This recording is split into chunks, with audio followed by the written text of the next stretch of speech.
Assalamualaikum warahmatullahi wabarakatuh.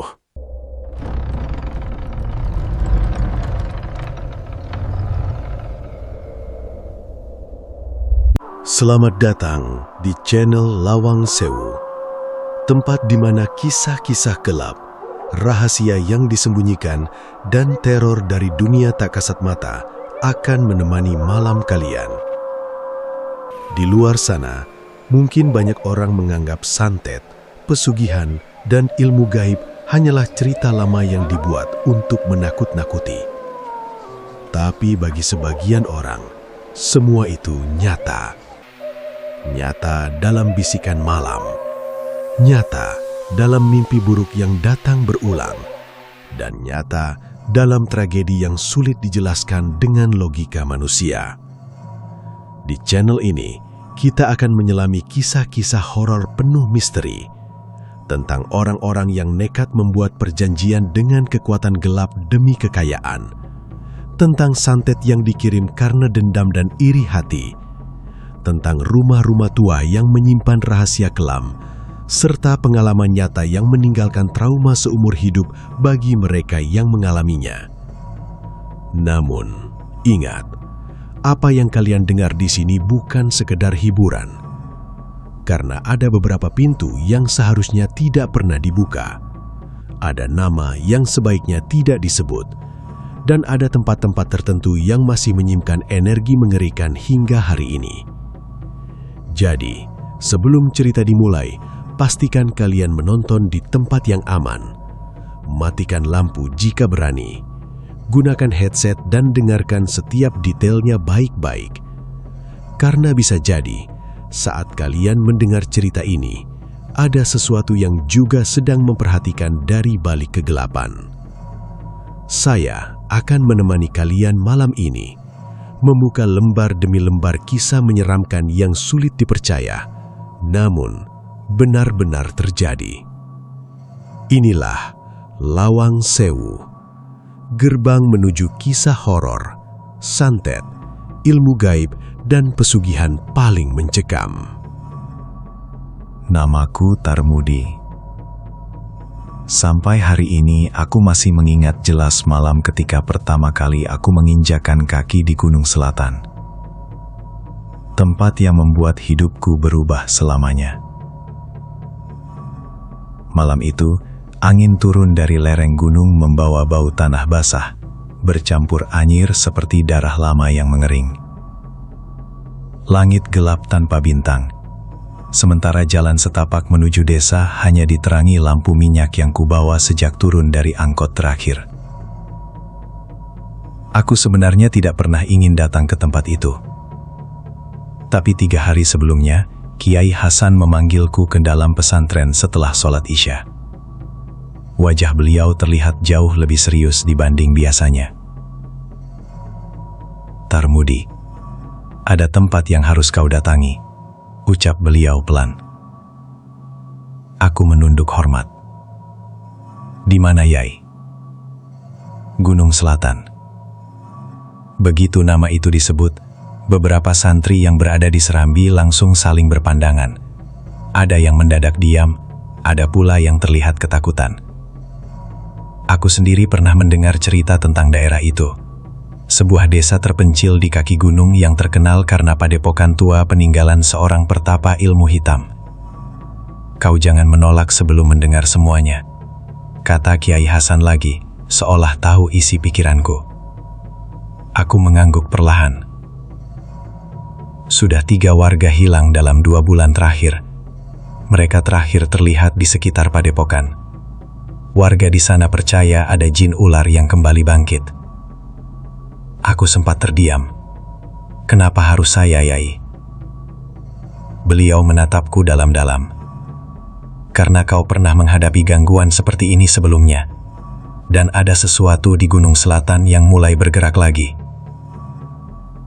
Malam itu juga aku berangkat membawa tas kecil berisi pakaian, mushaf Al-Quran, dan air ruqyah pemberian Kiai Hasan. Sebelum pergi, beliau sempat memegang pundakku erat. Ingat, jangan pernah masuk ke padepokan sendirian setelah tengah malam. Memangnya ada apa di sana? Beliau tidak langsung menjawab. Hawa di tempat itu sudah terlalu lama dipelihara dengan darah. Kalimat itu terus terngiang di kepalaku sepanjang perjalanan menuju Gunung Selatan. Saat akhirnya tiba di desa, suasana terasa aneh. Rumah-rumah kayu berdiri rapat dengan pintu tertutup rapat meski waktu belum terlalu larut. Tidak ada suara obrolan warga, tidak ada anak-anak bermain. Hanya suara jangkrik dan angin gunung yang dingin menusuk tulang. Aku berhenti di depan warga. Aku tidak tidur sedikit pun malam itu. Setelah suara misterius dari luar rumah Pak Wiryo menghilang, suasana desa justru terasa semakin mencekam. Angin berhenti bertiup, jangkrik mendadak sunyi, dan udara di dalam rumah berubah dingin, seperti berada di dekat kuburan. Pak Wiryo hanya duduk diam sambil terus menggenggam tasbih kayunya. Suara itu sering muncul, tanyaku pelan. Pak Wiryo mengangguk tanpa berani menatapku. Sudah 2 minggu terakhir, warga tidak pernah mencoba mencari sumbernya. Pernah, ia menelan ludah, tapi yang mencari malah sakit semua. Aku menghela napas panjang. Dalam hati aku tahu, gangguan ini bukan sekedar teror biasa. Ada sesuatu yang sengaja menjaga tempat itu agar tidak disentuh siapapun.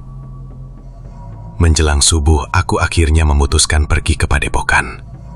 Pak Wiryo sempat melarangku berkali-kali. Jangan sekarang Tarmudi, tunggu siang. Kalau memang ada yang bergerak di sana, saya harus melihatnya sebelum jejaknya hilang. Pak Wiryo terlihat ragu, namun akhirnya ia mengambil golok tua yang tergantung di dinding, lalu menyerahkannya kepadaku. Ini peninggalan bapakku, bukan buat melawan makhluk gaib, tapi setidaknya kalau ada binatang liar. Aku menerima golok itu sambil mengangguk hormat. Kabut pagi turun sangat tebal saat aku berjalan menuju bukit tempat Padepokan berdiri. Jalan setapak dipenuhi daun basah dan akar pohon yang mencuat seperti tangan-tangan kurus dari dalam tanah. Semakin dekat ke lokasi, bau anyir yang kucium malam tadi semakin kuat. Lalu akhirnya aku melihat bangunan itu. Padepokan Gunung Selatan berdiri tepat di tengah hutan bambu dengan kondisi setengah rusak. Dinding kayunya menghitam, beberapa atapnya ambruk, dan di bagian depan tergantung lonceng besi berkarat yang bergerak sendiri meski tidak ada angin. Kering. Suara itu menggema pelan di antara pepohonan. Aku membaca basmalah, lalu melangkah masuk ke halaman Padepokan. Tanah di tempat itu terasa aneh, terlalu lembab dan berbau busuk seperti bercampur bangkai. Di dekat pintu utama, aku menemukan bekas jejak seperti ular besar yang menyeret tubuhnya di atas tanah basah. Jejak itu menuju bagian belakang Padepokan. Aku mengikutinya perlahan sambil menggenggam tasbih di tangan kiri. Semakin ke belakang, suasana makin sunyi, bahkan burung pun tidak terdengar. Dan disitulah aku melihat sumur tua itu. Sumurnya terbuat dari batu hitam penuh lumut dengan penutup kayu besar di atasnya. Anehnya, di sekeliling sumur terdapat banyak rajah merah, seperti ditulis menggunakan darah. Beberapa sudah memudar, tapi bentuknya masih terlihat jelas. Aku mendekat perlahan. Bau anyir langsung menusuk hidungku lebih kuat dari sebelumnya. Ini pasti sumbernya, gumamku. Saat aku menyentuh penutup kayu sumur, tiba-tiba terdengar suara langkah tergesa dari belakang. Jangan dibuka. Aku spontan menoleh. Seorang lelaki kurus berusia sekitar 50-an berdiri gemetar di dekat pohon bambu. Napasnya memburu seperti habis berlari jauh. Bapak siapa? Tanyaku. Saya Marno, penjaga kebun di bawah bukit. Ia menatap sumur itu dengan wajah pucat.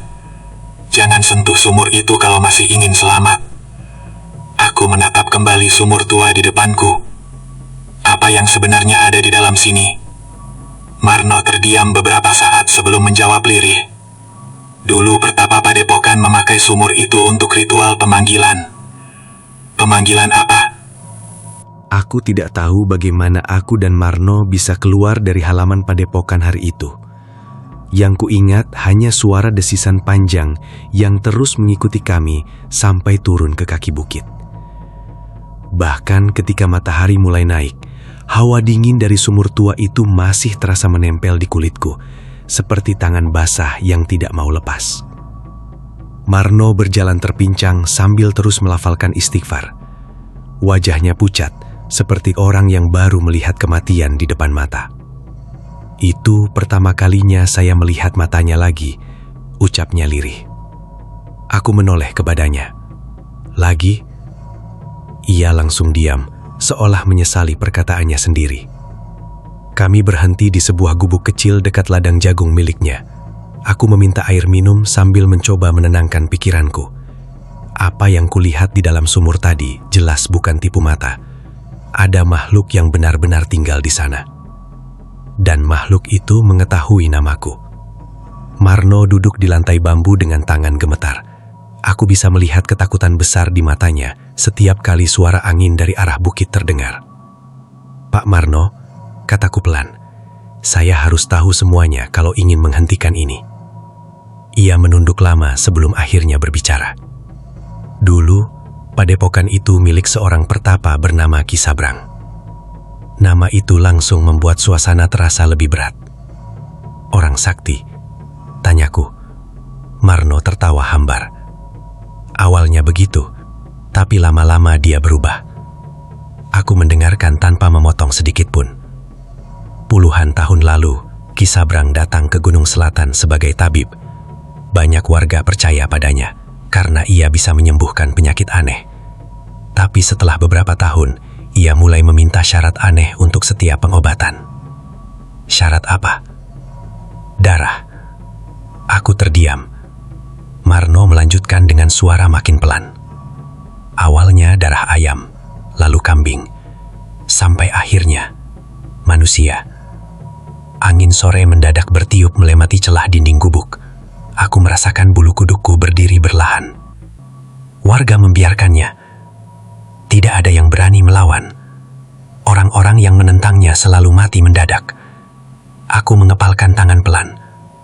Marno lalu bangkit, mengambil sesuatu dari dalam lemari kayu tua. Ia menyerahkan sebuah kain lusuh berisi buku tipis berwarna hitam. Saya menemukan ini di dekat padepokan beberapa tahun lalu. Aku membuka buku itu perlahan. Halamannya penuh tulisan Jawa kuno, bercampur simbol aneh berwarna merah gelap. Beberapa bagian terlihat seperti bekas cipratan darah. Di halaman tengah, ada gambar ular besar melingkar mengelilingi manusia tanpa kepala. Ini kitab ritualnya, tanyaku. Marno mengangguk. Tiap malam Jumat Kliwon, Ki Sabrang melakukan ritual di bawah padepokan. Katanya untuk memanggil penjaga gaib Gunung Selatan. Aku membaca salah satu tulisan yang masih cukup jelas. Darah membuka pintu, tubuh menjadi persembahan, ular menjadi jalan keabadian. Dadaku terasa sesak membaca kalimat itu. Ki Sabrang percaya jin ular itu bisa memberinya kekayaan dan umur panjang.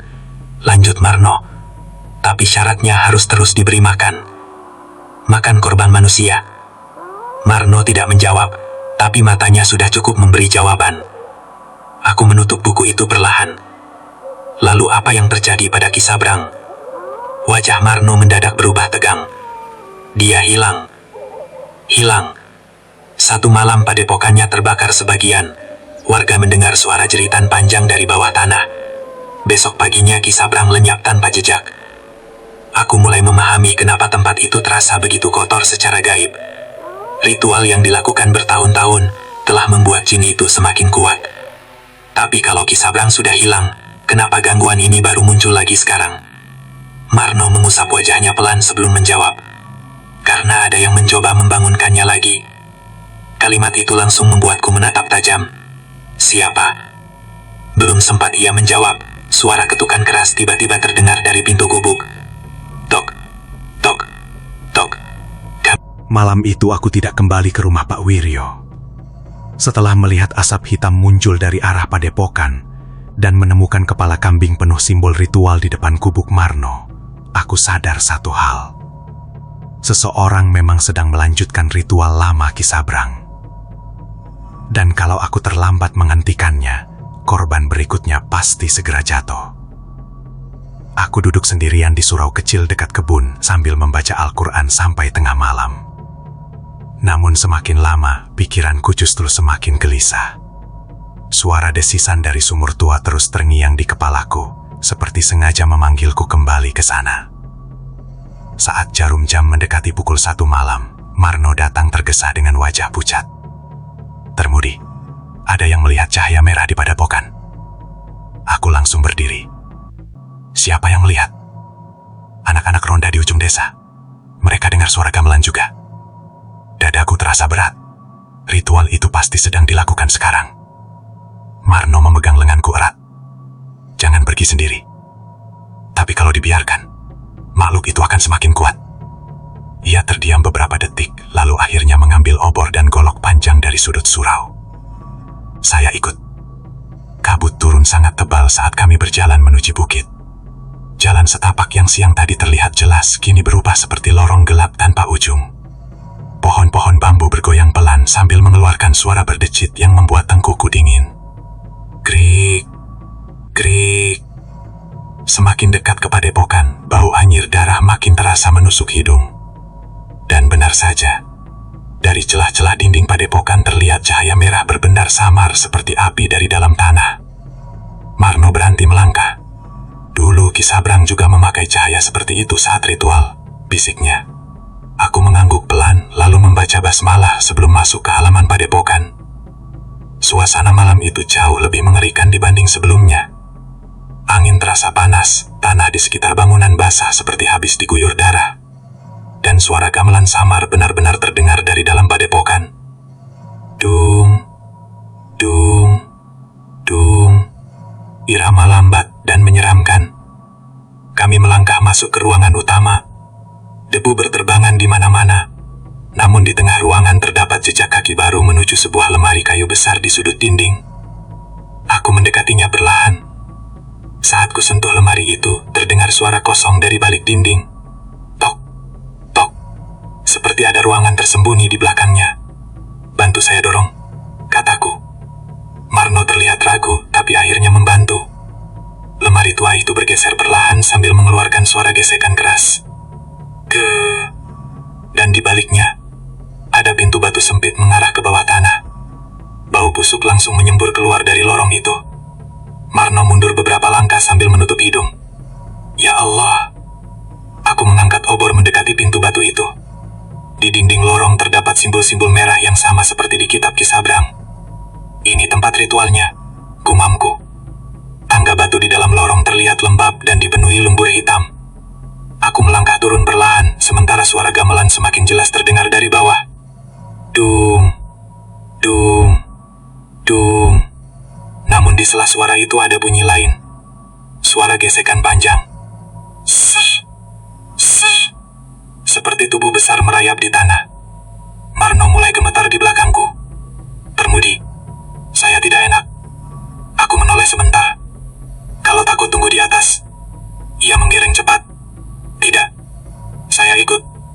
Kami terus turun hingga akhirnya tiba di lorong bawah tanah yang sangat sempit. Dindingnya terbuat dari tanah bercampur batu hitam lembab. Tapi yang membuatku merinding adalah isi lorong itu. Kulit ular. Di sepanjang lantai dan dinding berserakan kulit ular berukuran besar. Beberapa bahkan panjangnya lebih dari 3 meter. Kulit-kulit itu masih basah dan mengeluarkan bau amis menyengat. Marno langsung muntah di sudut lorong. Ini bukan ular biasa, katanya terbata. Aku jongkok memeriksa salah satu kulit itu. Sisiknya hitam pekat dan jauh lebih tebal dari ular manapun yang pernah kulihat. Tiba-tiba suara desisan terdengar sangat dekat.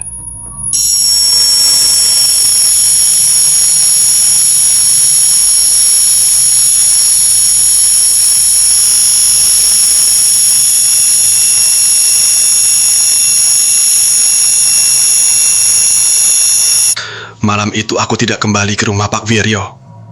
Setelah melihat asap hitam muncul dari arah padepokan dan menemukan kepala kambing penuh simbol ritual di depan gubuk Marno, Aku sadar satu hal. Seseorang memang sedang melanjutkan ritual lama Ki Sabrang. Dan kalau aku terlambat menghentikannya, korban berikutnya pasti segera jatuh. Aku duduk sendirian di surau kecil dekat kebun sambil membaca Al-Quran sampai tengah malam. Namun semakin lama, pikiranku justru semakin gelisah. Suara desisan dari sumur tua terus terngiang di kepalaku, seperti sengaja memanggilku kembali ke sana. Saat jarum jam mendekati pukul 1 malam, Marno datang tergesa dengan wajah pucat. "Termudi, ada yang melihat cahaya merah di padepokan." Aku langsung berdiri. "Siapa yang melihat?" "Anak-anak ronda di ujung desa. Mereka dengar suara gamelan juga." Dadaku terasa berat. Ritual itu pasti sedang dilakukan sekarang. Marno memegang lenganku erat. "Jangan pergi sendiri. Tapi kalau dibiarkan, makhluk itu akan semakin kuat." Ia terdiam beberapa detik, lalu akhirnya mengambil obor dan golok panjang dari sudut surau. Saya ikut. Kabut turun sangat tebal saat kami berjalan menuju bukit. Jalan setapak yang siang tadi terlihat jelas, kini berubah seperti lorong gelap tanpa ujung. Pohon-pohon bambu bergoyang pelan sambil mengeluarkan suara berdecit yang membuat tengkukku dingin. Krik, krik, krik. Semakin dekat ke padepokan, bau anyir darah makin terasa menusuk hidung. Dan benar saja, dari celah-celah dinding padepokan terlihat cahaya merah berbendar sama seperti api dari dalam tanah. Aku masih mengingat jelas tatapan mata merah makhluk itu di bawah padepokan. Tatapan yang bukan hanya penuh kebencian, tapi juga seperti menyimpan rasa lapar yang sudah dipendam sangat lama. Malam itu, aku dan Marno nyaris tidak selamat. Begitu ular raksasa itu bergerak turun dari langit-langit ruangan bawah tanah, aku langsung menarik Marno keluar dari lorong sambil terus membaca ayat kursi sekeras mungkin. Suara desisan memenuhi seluruh terowongan.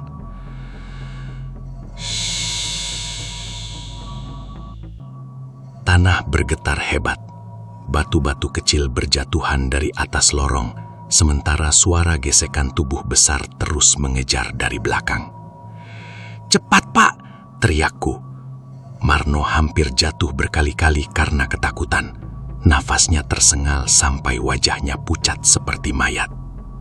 Saat akhirnya kami berhasil keluar dari pintu rahasia padepokan, suara gamelan misterius itu mendadak berhenti. Suasana jadi sangat sunyi. Hanya ada suara angin malam dan desisan samar dari dalam bangunan tua itu. Aku menoleh ke arah pintu bawah tanah yang masih terbuka sedikit. Dari dalam kegelapan, sepasang mata merah masih terlihat menatap ke arah kami. Lalu suara berat itu kembali terdengar. "Tarmudi, kau tidak akan bisa pergi jauh." Aku langsung menutup pintu batu itu sekuat tenaga bersama Marno, lalu mendorong lemari kayu kembali menutupinya. Setelah itu kami berlari turun bukit tanpa berani menoleh lagi. Namun teror ternyata belum selesai. Keesokan paginya, seluruh desa gempar. Seorang santri muda bernama Jalil hilang sejak selepas subuh. Aku pertama kali mendengar kabar itu saat Pak Wiryo datang ke surau dengan wajah panik. "Tarmudi, Jalil tidak ada." Aku yang sedang membaca Al-Quran langsung berdiri. "Sejak kapan?" "Dia keluar setelah azan subuh, katanya mau mengambil kayu bakar dekat hutan. Sampai sekarang belum pulang." Dadaku langsung terasa tidak enak. "Dia pergi sendiri." Pak Wiryo mengangguk cepat. "Warga sudah mencari kemana-mana." Aku segera ikut menuju rumah Jalil di ujung desa. Ibunya menangis histeris di depan rumah sambil memanggil nama anaknya berulang kali. "Jalil anakku, pulang Le." Beberapa warga terlihat ketakutan. Ada yang bilang mereka melihat kabut turun dari arah padepokan sebelum Jalil menghilang. Aku mencoba menenangkan ibunya. "Bu, terakhir Jalil bicara apa sebelum pagi?" Perempuan tua itu mengusap air matanya dengan tangan gemetar. Dia bilang dengar suara perempuan menangis dari arah bukit. Aku langsung saling pandang dengan Marno. "Itu bukan pertama kali," bisik Marno pelan. Aku menghela napas berat. Makhluk itu mulai memakai cara lain untuk mencari korban. Pencarian pun dimulai menjelang siang. Aku, Marno, Pak Wiryo, dan beberapa warga masuk ke hutan lereng Gunung Selatan sambil membawa golok dan obor. Namun semakin jauh masuk ke hutan, suasananya semakin aneh. Kabut turun sangat tebal meski matahari masih tinggi. Pohon-pohon besar berdiri rapat seperti menutupi langit. Udara dingin menusuk hingga ke tulang. Dan yang paling mengganggu, tidak ada suara binatang sama sekali. "Kalian dengar itu?" tanya salah satu warga tiba-tiba. Kami berhenti berjalan. Dari kejauhan terdengar suara tangisan perempuan. Hiks, hiks. Suaranya lirih dan panjang. Beberapa warga langsung pucat. "Itu suara yang didengar Jalil," kata Pak Wiryo. Aku mengangkat tangan memberi isyarat agar semua diam. Tangisan itu terdengar berpindah-pindah di balik kabut. Kadang dekat, kadang jauh. Aku mulai membaca doa perlahan sambil terus berjalan mengikuti arah suara. Namun tiba-tiba salah satu warga berteriak, "Jejak!" Di tanah berlumpur terlihat bekas telapak kaki manusia bercampur jejak panjang seperti ular besar menyeret tubuhnya. Aku jongkok memperhatikan jejak itu. "Jalil di bawah ke atas," gumamku. Kami mengikuti jejak tersebut sampai masuk ke bagian hutan yang lebih gelap. Pohon-pohon di sana dipenuhi akar menjulur seperti tangan manusia. Lalu mendadak angin dingin bertiup sangat kencang. Kabut di depan kami perlahan terbuka. Dan disitulah kami melihat Jalil. Tubuhnya terduduk lemas di dekat batu besar hitam. Kepalanya tertunduk sementara kedua tangannya penuh lumpur. "Jalil!" teriak Pak Wiryo. Kami langsung berlari mendekat. Namun saat aku hampir menyentuh pundaknya, tubuh Jalil tiba-tiba bergerak sendiri. Kepalanya terangkat perlahan. Matanya hitam seluruhnya. Beberapa warga langsung mundur ketakutan. Mulut Jalil bergerak aneh seperti sedang menahan sesuatu di dalam tenggorokannya. Lalu terdengar suara desisan keluar dari mulutnya.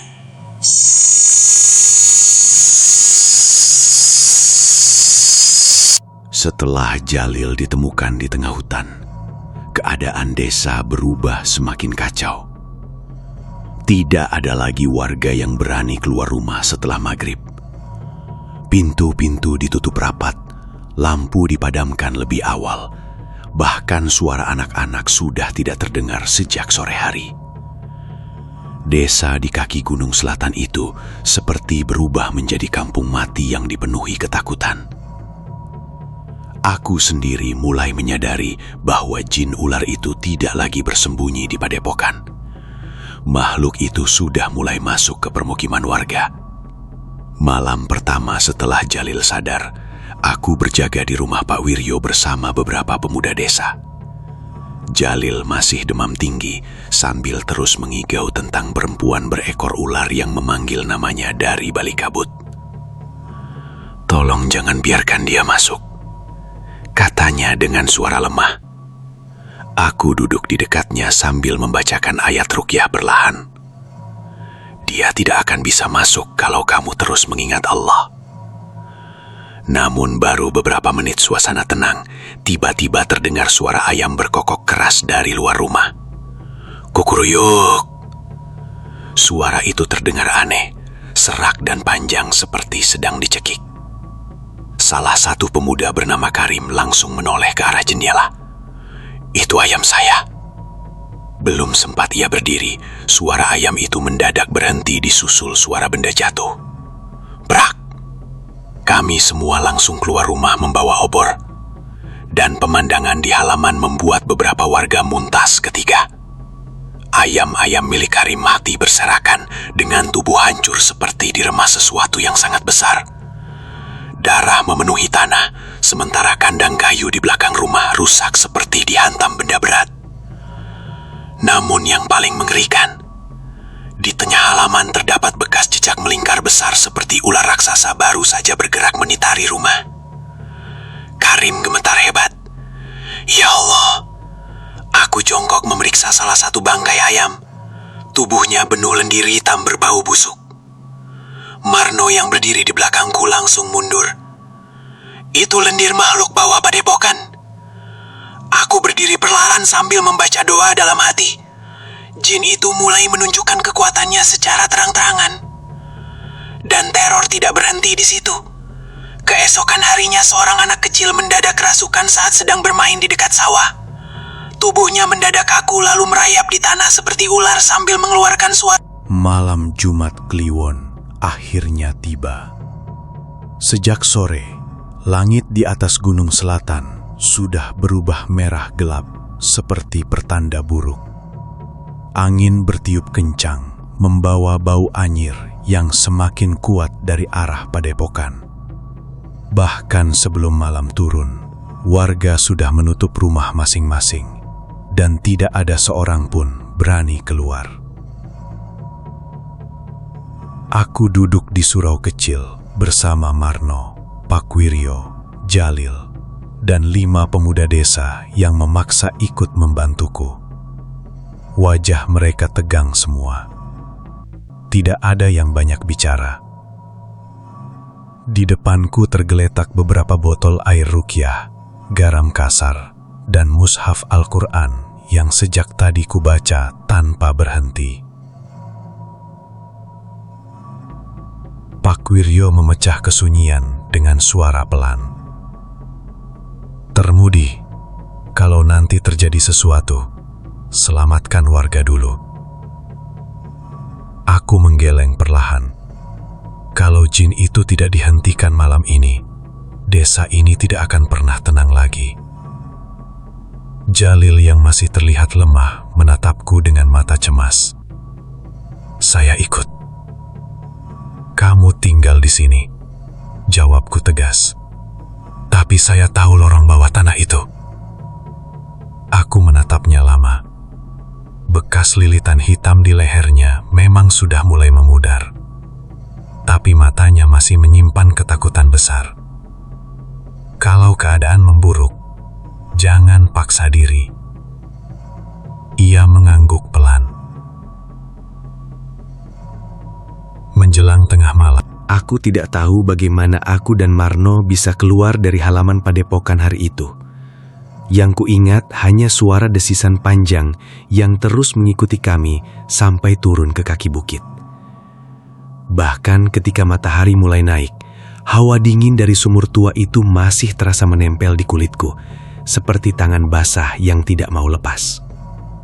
Marno berjalan terpincang sambil terus melafalkan istighfar.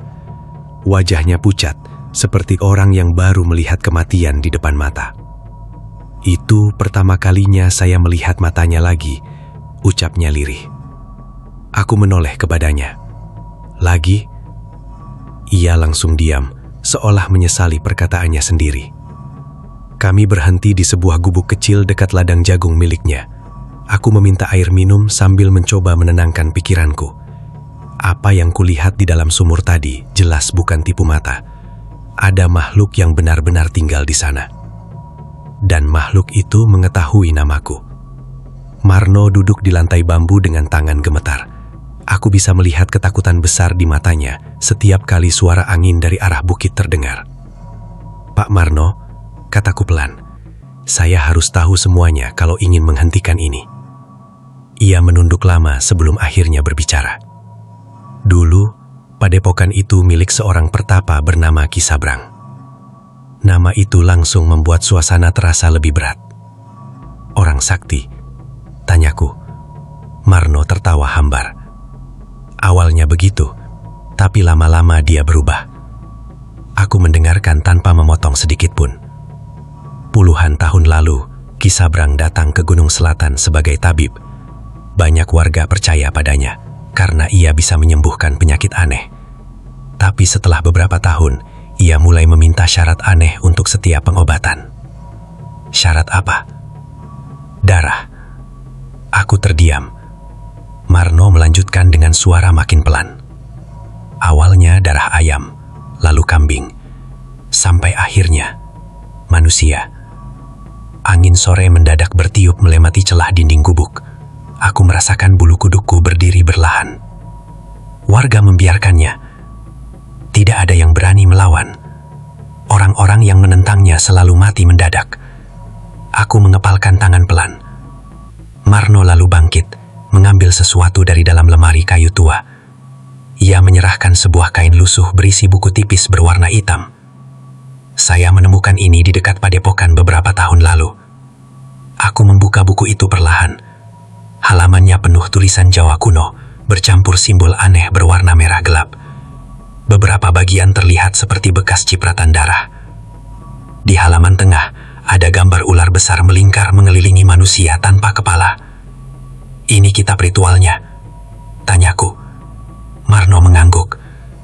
Tiap malam Jumat Kliwon, Ki Sabrang melakukan ritual di bawah padepokan. Katanya untuk memanggil penjaga gaib Gunung Selatan. Aku membaca salah satu tulisan yang masih cukup jelas. Darah membuka pintu, tubuh menjadi persembahan, ular menjadi jalan keabadian. Dadaku terasa sesak membaca kalimat itu. Ki Sabrang percaya jin ular itu bisa memberinya kekayaan dan umur panjang. Lanjut Marno. Tapi syaratnya harus terus diberi makan. Makan korban manusia. Marno tidak menjawab, tapi matanya sudah cukup memberi jawaban.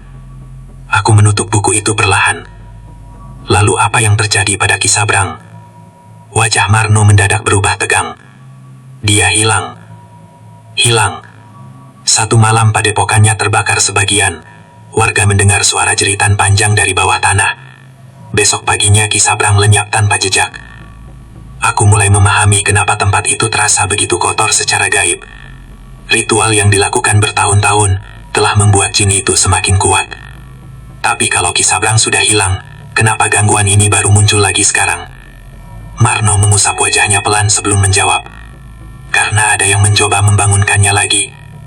Kalimat itu langsung membuatku menatap tajam. Siapa? Belum sempat ia menjawab, suara ketukan keras tiba-tiba terdengar dari pintu gubuk. Tok, tok, tok. Kami sama-sama terdiam. Ketukannya pelan, tapi terasa aneh. Tidak seperti ketukan manusia biasa. Marno langsung pucat. "Jangan buka," bisiknya. Tok, tok. 3 minggu setelah padepokan Gunung Selatan terbakar, desa akhirnya mulai kembali hidup seperti biasa. Anak-anak sudah kembali bermain di jalan tanah dekat sawah. Suara ayam terdengar lagi setiap pagi, dan warga mulai berani keluar rumah setelah maghrib. Kabut aneh yang selama ini turun dari arah bukit juga perlahan menghilang. Namun entah kenapa, hatiku justru semakin tidak tenang. Aku masih tinggal sementara di rumah Pak Wiryo, sambil memastikan keadaan Jalil benar-benar pulih. Tubuhnya memang sudah sehat, tapi sejak malam kebakaran itu, ia berubah pendiam. Kadang saat sedang melamun, matanya terlihat kosong, seperti memikirkan sesuatu yang tidak bisa dijelaskan. Suatu malam aku duduk di teras rumah bersama Pak Wiryo, sambil meminum kopi panas. Angin gunung bertiup pelan, membawa aroma tanah basah setelah hujan sore. Pak Wiryo menghela napas panjang. Kalau mengingat malam itu, saya masih merinding. Aku mengangguk pelan. Padepokan itu memang sudah terlalu lama dipakai untuk hal kotor. Pak Wiryo menatapku hati-hati. "Kau yakin makhluk itu sudah benar-benar hilang?" Pertanyaan itu membuatku diam beberapa detik. Aku teringat jelas sepasang mata merah yang masih kulihat di balik kobaran api sebelum padepokan runtuh total. Aku belum tahu. Jawabku jujur. Pak Wiryo menunduk pelan. Warga berharap semuanya sudah selesai. Aku juga berharap begitu. Namun malam itu, harapan itu mulai runtuh lagi. Sekitar pukul 11 malam, terdengar suara ketukan keras dari pintu depan rumah. Tok, tok, tok. Aku langsung berdiri. Pak Wiryo terlihat kaget. "Malam-malam begini siapa?" Ketukan itu terdengar lagi, lebih cepat dan keras. Tok, tok, tok. Aku segera membuka pintu. Di depan rumah berdiri Marno dengan wajah pucat dan napas memburu. "Tarmudi." Suaranya gemetar. "Sumur itu." Dadaku langsung dingin. "Sumur belakang padepokan." Ia mengangguk cepat. Tadi saya lewat dekat sana. Ada suara lagi. Aku langsung mengambil tasbih dan senter. Pak Wiryo mencoba menahan. Jangan pergi malam-malam. Tapi kalau benar makhluk itu belum hilang, kita harus memastikan. Marno terlihat sangat ketakutan sepanjang perjalanan menuju bukit. Jalan setapak menuju reruntuhan padepokan kini dipenuhi rumput liar dan batang kayu hangus sisa kebakaran. Langit malam gelap tanpa bulan. Tidak ada suara binatang sama sekali. Dan semakin dekat ke lokasi, hawa dingin mulai terasa lagi. Sama seperti malam pertama aku datang ke tempat itu. Kami akhirnya tiba di bekas padepokan yang kini hanya tinggal puing hitam.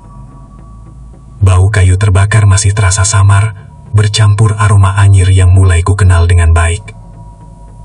Marno menunjuk ke arah belakang reruntuhan. Dari sana suara itu muncul. Aku berjalan perlahan melewati batu dan kayu hangus, sampai akhirnya melihat sumur tua itu. Anehnya, sumur itu masih utuh. Padahal seluruh padepokan sudah hancur terbakar. Penutup kayunya juga masih ada meski sebagian hangus di pinggirnya. Dan tepat saat aku mendekat, terdengar suara desisan pelan dari dalam sumur. Shh. Marno langsung mundur beberapa langkah. Itu suara yang saya dengar. Aku menyorotkan senter ke arah celah kayu penutup sumur. Gelap, namun bau busuk langsung keluar sangat kuat. Aku mulai membaca ayat kursi berlahan. Tiba-tiba, suara dari dalam sumur terdengar lagi.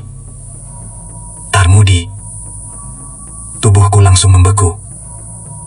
Suara itu sama persis seperti malam pertama dulu. Berat dan mendesis. Marno hampir jatuh karena ketakutan.